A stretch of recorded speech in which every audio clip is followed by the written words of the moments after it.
Buenos días, chicos. Vamos a hablar sobre las propiedades coligativas. Este tipo de propiedades se llama así porque depende del número de partículas que hay en disolución, ¿vale?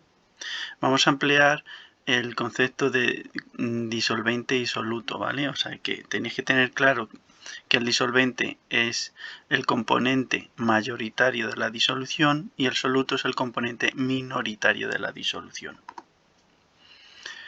Empezaremos por hablar sobre la disminución de la presión de vapor. ¿Por qué se produce? ¿Vale? Y a continuación os daré la fórmula.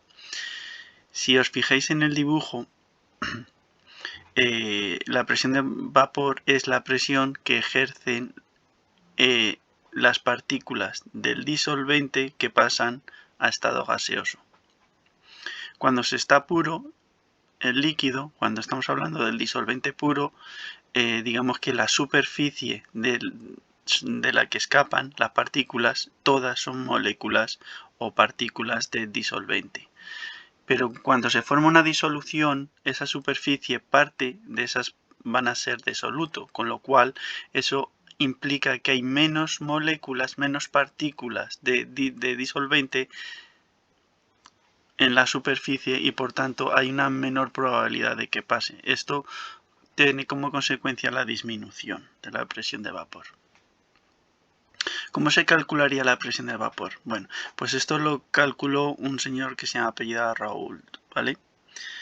La variación de presión, es decir, la disminución de la presión, ¿vale? Como veis, se escribe como delta de P, el triangulito con la P, y es igual a la presión que tendría el disolvente puro, o sea, P con un 0, super 0, menos la presión que tiene la disolución en ese momento, P', ¿vale?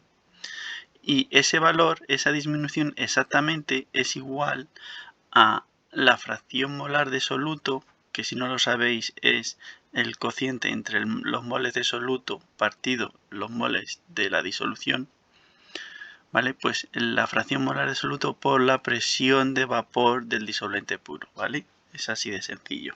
Haremos ejercicios y veréis que no es muy difícil. Vale, otra de las propiedades de las disoluciones es el aumento bulloscópico, ¿vale?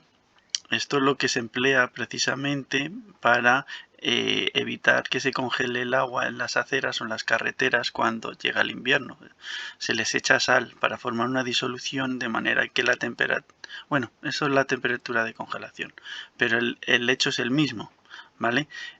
Digamos que la temperatura de ebullición va a depender de la presión de vapor, puesto que esta se define, de hecho, así, de esta manera, como la temperatura a la que se iguala la presión de vapor con la presión atmosférica. Entonces, como la presión de vapor es menor, pues tarda más en alcanzar esta presión atmosférica y la temperatura de ebullición aumenta. ¿Cómo se calcula esta variación, este aumento de temperatura? Pues multiplicando una constante que se llama ebulloscópica por la molalidad con L, ¿vale? Es decir, moles de soluto partido kilogramos de disolvente. Vale. También se produce un descenso crioscópico, ¿vale? Por los mismos motivos que hemos hablado antes.